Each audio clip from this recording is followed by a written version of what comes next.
I think we're on. Hey, Hey, can you grow a few inches, please? I'm working on it. I'm working on We'll it. ask Pete for that. Yeah, might need some good old New Zealand manure or something on your feet. See if we can do anything with you. Okay, so middle-aged millennial Tommy G and And Anne. why do I even have the earbud in? I don't need it. I'm not listening to anything. This is true. I'm talking there. You are. Yeah. Why have we done this? Why have I done this? Because we just got off. Yeah. Well, we just got off got the call with Pete. somebody? Yeah. And yeah. Anyway. Yeah. That's all good. I like the way I've got it in the ears that kind of like. It's kind of like we're DJs. Oh, we need a sort of one of those things. Anyway, all right. Hey, I'd like to visualise that we're going to have a nice, comfortable, safe flight home. I think. I hope so. Is that yours too? I think it is. Delayed. It's delayed. I hope the weather's good in Brisbane. Right. Yeah. So do I. Actually, we haven't done a weather check. I'm a bit of a nervous flyer. You're a nervous flyer. Yeah. So, talking about visualization then, and perhaps that very subject, what does visualization mean to you? Being a ex-pro athlete, Winning. Right? winning Athletes want to win. at all costs? Sometimes. Oh my God! Oh. No, well, it's different in the corporate world. I mean, in sport, I can kind of understand that. Right. Yeah, but in the corporate world, I would say it depends if you're an individual athlete or a team athlete. Your visualization is going to be different because Yeah. if it's just you versus you, so let's Yeah. take a sport like gymnastics. Uh-huh. It's generally you versus you in regards to the amount of points that you get, Right. and then you're getting judged by a panel of judges. Right. So in that context, your visualization is for yourself. right. Even though right, your points actually add up into a team too, believe it or Okay. not. But yeah, that's another story.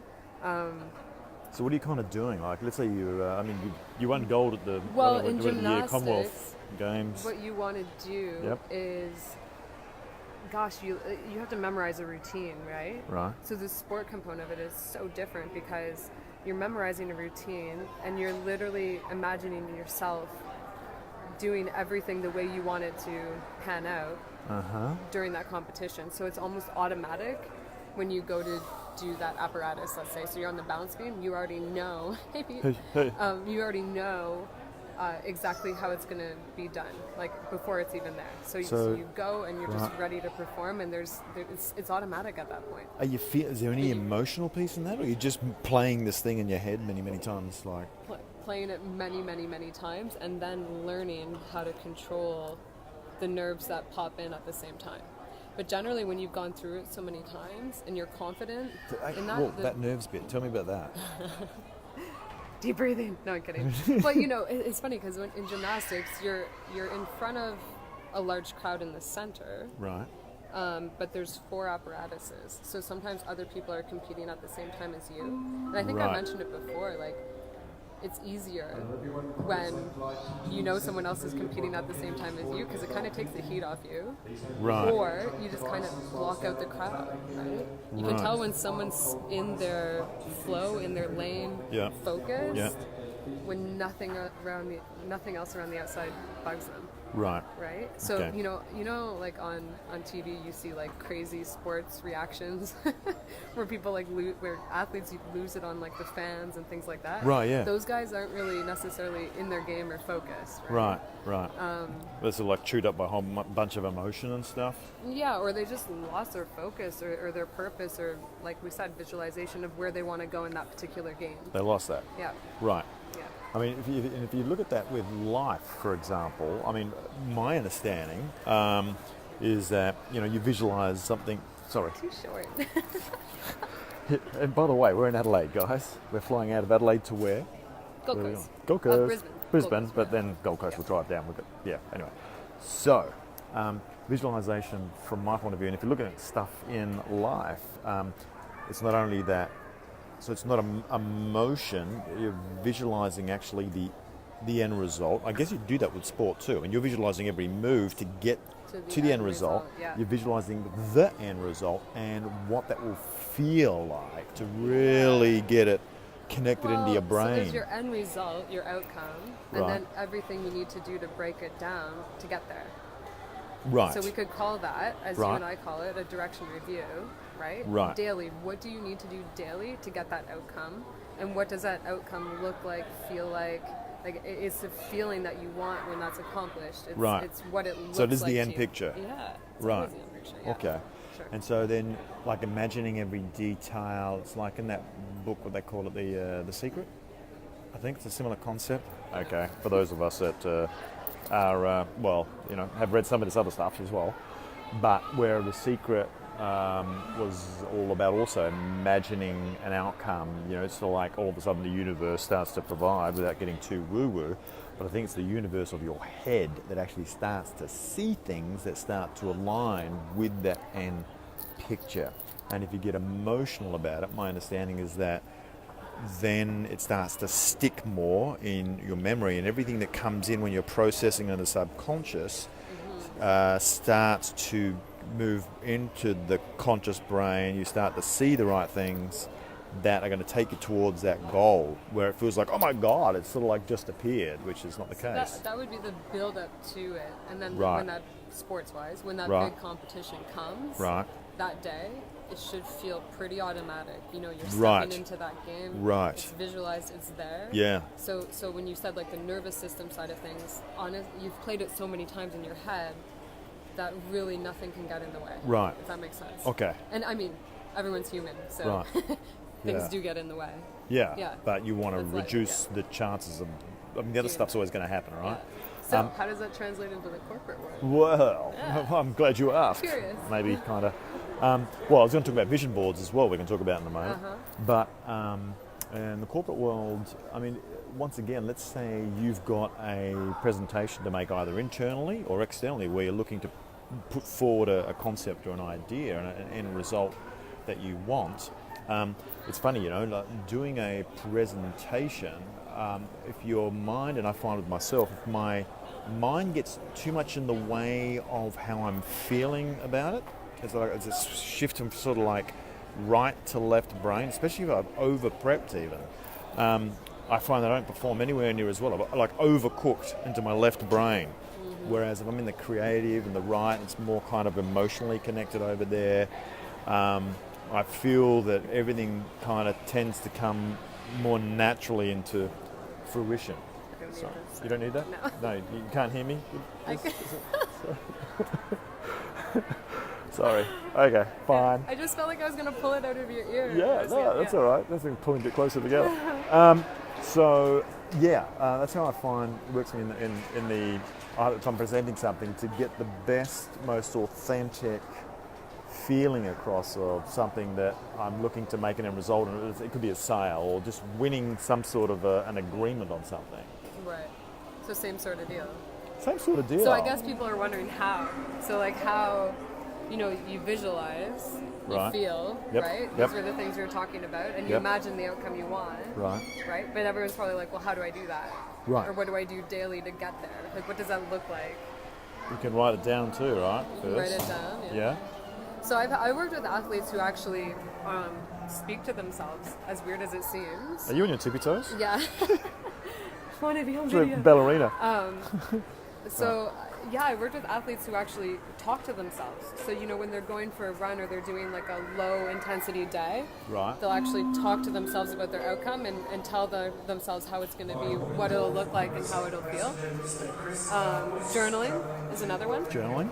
Yeah. Yeah. So writing it out, how it'll feel, what it'll look like, maybe exactly what you're wearing on the day that you're winning that competition, all Right. the way down to what you Wow. eat that day. Right. Right? Okay. Like it's so specific. Wow, it's like pre-rehearsed. It's almost automatic. It's that almost learning in your brain of becoming a unconscious, competent type of activity where it's just People a might flow. not know what that means. So unconscious, meaning that you are not aware of it. It's like automatically when you're driving a manual car, when you learn, you don't even think about it. You can be thinking about other things and you're going into first, second and the third gear and you're not even thinking about it. It's automatic. Right. And you're competent at it because you know how to do it without even thinking about it because you've so often Right. rehearsed it in your mind that it's So now to in the build back, on in the that, subconscious. It might also cut off anything that might come your way, right? So like if there's external factors on that day coming your way, Right. you've played it out so many times in your head Right. that any external factors that might be negative Right. on that day, Yeah.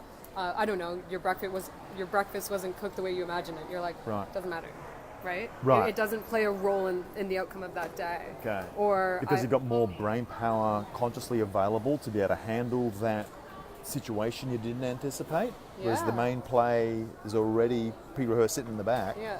Right. Right. Okay. Or the moment that one little thing doesn't go well, you're like, doesn't matter because I'm on to the next Thing. point. Anyway. Right? So when I said you write out your direction, Right. what I used to do is write out, okay, I wake up that morning, it's this. Yeah. Does it always go as planned? No. No. It's life. Yeah. But if number 2, let's say, doesn't go planned, I'm on to number 3. Right. Number 2 doesn't matter anymore because I still Got it. have other steps that I'm going to take to make sure that outcome's going to happen. Right. Okay. And then the other thing is not necessarily attaching to the outcome. Do we have to I'm wondering if we have to we go. are for boarding. Yeah. So the other Oh. thing is not attaching to the outcome, right? Because the right. visualization's there, it happens. Yep. Sports is one of those things where you win and lose. Yep. And likewise probably in closing deals at work and so on. Yes. So on. And it's kind of like, people will get upset in regards to that one outcome, but And then beat the shit out of themselves. yes. Yeah. Been there. Haven't we all? Yeah. Right. So it's interesting because it's like, well, what can you do next time to restructure that to make it work better for you? Right. Instead of just giving up, Yeah. you can always come up with a new visualization to move Right. forward. Well, it keeps you in that Our keeps you in flight that just left in the keeps you in background. I that hope zone. Your flight just left in the background. Are they lining up there or what? Yeah, we gotta go. Okay, all Yeah. right. Yeah, it's real life coming at you. So yeah, because I mean, if you over attach to it, you can get too tight. It's like holding the bat too tight. You're going to lose that flow. You kind of once Right. again kind of overcooking thing. Oh my God, I'm so attached to it. Kind of happening. Whereas you're not. You're kind of more relaxed in that free flow state. And then also figuring out on that day Yeah. what gets you into that flow state. So that's a part of your direction. So, Right. if you're the person that thinks that calming you down or you're keeping you in that so-called flow state is Yeah. like a certain meal, Right. or maybe walking, like your beach walks in the morning. Yeah. We both agreed that those were really great for our day. Oh yeah. You know, In many respects. Yeah, and so things like this, adding those into your day, and I call them your connection ports. Like Right. what connects you to you, which sounds weird, but Yeah. what keeps you in a flow state where you're not overthinking, Yeah. you're not self-sabotaging, let's say, Yeah. and you're following the exact direction that you want to follow to get to your so-called destination or your visualization or your goal or your outcome.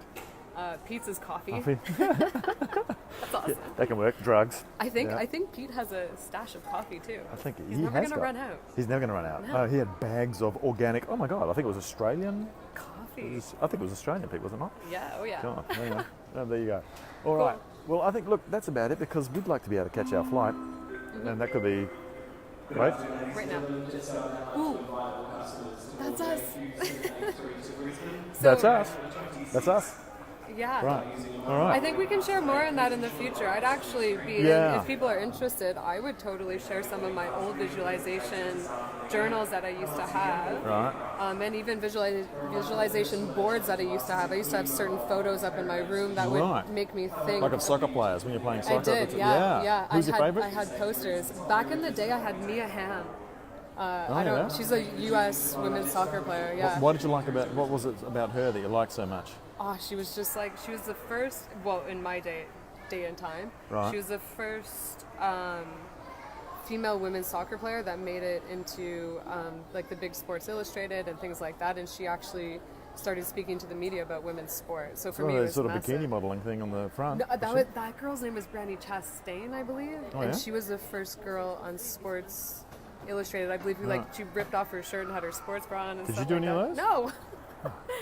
No, but I'm just going to go and dig that up. Okay. yeah, but it was really cool. It was like this turning point that I was just like, wow, like this girl's got it, you know? She's Yeah. just like, she's in it and she loves what she does. It was really cool. Pete's, as usual, full of great news. 737 Me too. MAX 8, whatever they call it. Yeah, I hope so too, Pete. In fact, I'm pretty sure it's not. So, but thanks for that, because I did hear that there were circumstances were the same for this aircraft, that something with the computers, whatever. Anyway, let's not visualise that one too much. Right, well, I think it's time to fly, literally. Yes, it is. And so remember to enjoy your flight right here, right now, Today. today. Be present. because that's all you got. And visualize. And visualize the, was it visualize? Visualize the outcome that you want. Visualize the prize. That's what I was looking for. God, that took a while. Rhyming machine over here. Yeah, right. Anyway, don't worry, they are grounded. Thanks, Pete. Perfect. All right, Thanks, good, Captain. good. Captain. Skip it. All right, we're out of here, guys. Tommy G, Middle Age Millennial, and we're signing off right here, right now. See you on the other side, maybe from the Gold Coast. Bye.